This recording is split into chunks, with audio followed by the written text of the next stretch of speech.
Akhirnya aku menikah dengan Topan.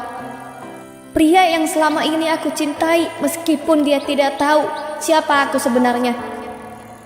Aku adalah Elin yang baru pulang dari Korea untuk operasi wajah secara total.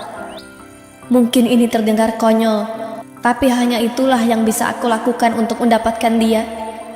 Aku tahu percintaan ini tidak murni, tapi lambat laun dia akan mencintaiku sebagai Dewi, bukan Elin.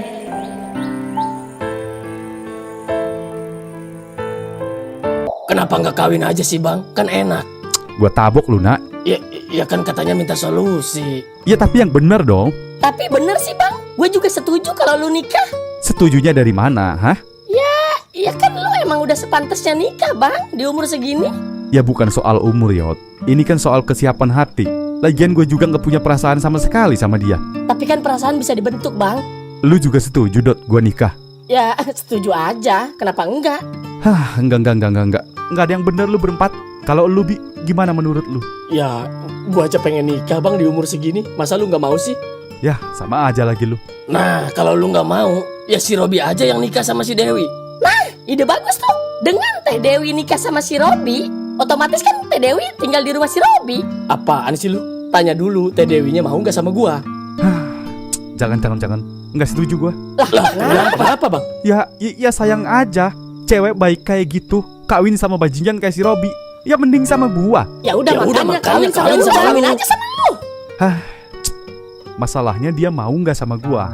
Yakin ya? Mau bang. Yakinnya? Ya, lu nggak jelek-jelek amat bang. Iya bang. Lagian kan cuma pura-pura bang. Apa susahnya? Iya, cuma itu solusinya. Udah deh, aman kalau lu kawin sama dia. Ya kalau lu belum cinta, ya udah nggak usah tidur bareng dulu. Anggap aja orang lain. Udah beres. Tapi dosa Dot, nggak bisa pernikahan dijadiin mainan kayak gitu. Lah, tumben lu si Raja Mokel bisa ceramah kayak gitu. Apa iya nggak ada solusi lain selain nikah pura-pura? Ya nggak terlalu buruk sih sebenarnya. Cuman lucu aja kayaknya kalau harus pura-pura.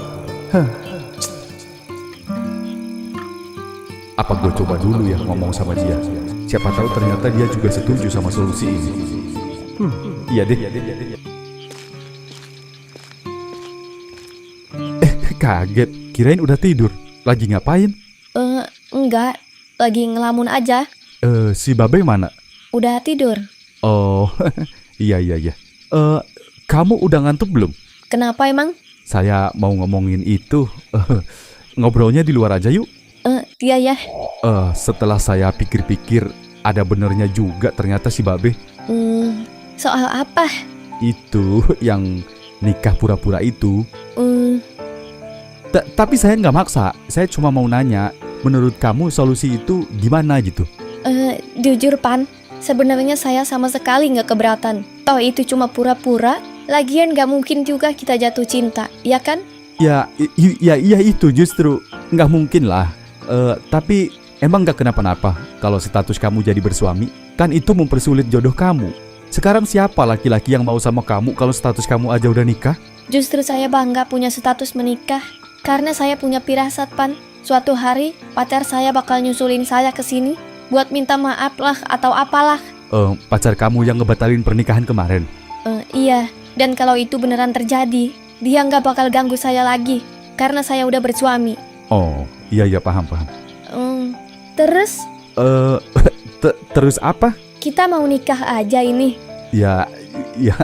Ya udahlah. Mau gimana lagi? Saya terima nikah dan kawinnya Dewi Insani binti Surya dengan mas kawin tersebut dibayar tunai. Sah.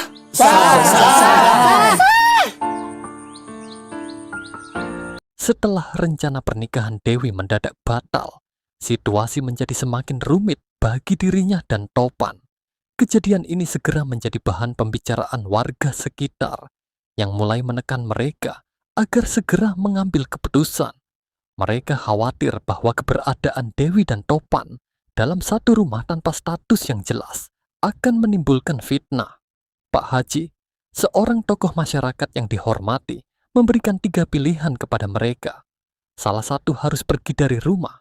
Mereka harus menikah demi menjaga reputasi atau mencari solusi lain yang lebih masuk akal. Namun, Setiap pilihan tampak sulit untuk diterima. Topan dengan tegas menolak gagasan menikah dengan Dewi karena ia merasa tidak memiliki perasaan sedikit pun padanya. Namun, keluarga dan teman-teman terus mendesaknya untuk mempertimbangkan hal tersebut demi menghindari cemoohan dan menjaga nama baik keluarga. Banyak yang beranggapan bahwa pernikahan adalah satu-satunya jalan keluar dari situasi yang semakin memanas ini. Di sisi lain, Dewi awalnya juga menolak gagasan itu. Tetapi setelah berpikir panjang, ia mulai menyadari bahwa memiliki status sebagai istri bisa membantunya menghindari gangguan dari mantan tunangannya yang tiba-tiba membatalkan pernikahan mereka. Dengan pertimbangan ini, ia mulai menerima kemungkinan untuk menikah dengan Topan, meskipun tanpa perasaan cinta di antara mereka.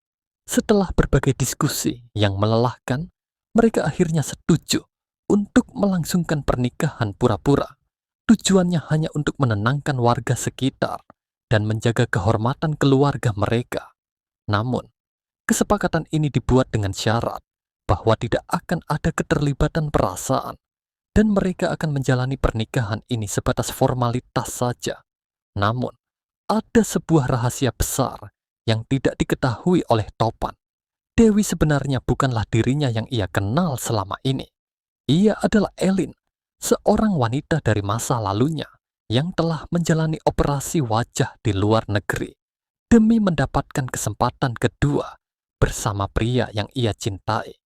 Dengan identitas barunya, ia berharap bahwa suatu saat nanti Topan akan mencintainya, bukan sebagai Elin, tetapi sebagai Dewi yang baru.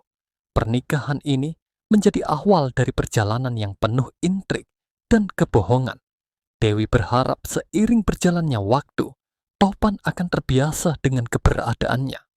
Dan mungkin saja perasaan cinta akan tumbuh. Namun, kehidupan mereka tidak berjalan mulus. Banyak orang mulai meragukan hubungan mereka. Dan beberapa bahkan mencurigai bahwa pernikahan ini tidak seperti yang terlihat di permukaan. Di tengah tekanan yang semakin besar, Topan mulai merasa ada sesuatu yang aneh dengan Dewi. Ia sering menunjukkan kebiasaan yang mengingatkannya pada seseorang dari masa lalunya. Selain itu, warga desa semakin menekan mereka untuk hidup seperti pasangan suami istri yang sesungguhnya. Situasi ini membuat Topan semakin sulit untuk mempertahankan pernikahan yang awalnya hanya sebuah kesepakatan. Sementara itu, Dewi atau Elin harus terus menjaga identitas barunya agar tidak terbongkar. Ia berusaha menjadi istri yang baik bagi Topan, meskipun di dalam hatinya ia terus dihantui oleh rasa takut bahwa suatu hari kebenaran akan terungkap. Jika itu terjadi, ia tidak yakin apakah Topan bisa menerimanya, atau justru akan membencinya karena kebohongan yang ia bangun. Seiring waktu berjalan, perasaan Topan mulai berubah. Ia mulai merasakan sesuatu yang berbeda terhadap Dewi, meskipun ia terus berusaha menyangkalnya. Kebingungannya semakin besar ketika ia menyadari bahwa kehadiran Dewi membawa kenyamanan yang tidak ia duga sebelumnya. Namun, ia tetap dihantui oleh kesepakatan awal mereka bahwa pernikahan ini hanyalah pura-pura. Ketegangan semakin memuncak ketika mantan tunangan Dewi tiba-tiba kembali dan meminta kesempatan kedua. Kehadirannya membawa dilema besar bagi Dewi, karena ia harus memutuskan apakah akan terus menjalani kebohongan atau mengungkapkan kebenaran yang selama ini ia sembunyikan. Sementara itu, Topan juga harus menghadapi kenyataan bahwa ia mungkin telah jatuh cinta pada Dewi tanpa ia sadari. Dalam situasi yang semakin rumit, masa depan mereka menjadi semakin tidak pasti. Apakah Topan akan mengetahui siapa Dewi sebenarnya? Apakah kebohongan ini akan berakhir dengan perpisahan? Atau justru menjadi awal dari kisah cinta yang sesungguhnya? Jawaban dari semua pertanyaan itu hanya bisa dijawab oleh waktu. Kisah ini adalah perjalanan tentang cinta, identitas, dan pilihan yang sulit. Tidak semua rencana berjalan seperti yang diinginkan, dan seringkali perasaan muncul di tempat yang tidak terduga. Pada akhirnya, hanya kejujuran dan waktu yang akan menentukan apakah hubungan mereka akan bertahan atau berakhir dalam kehancuran.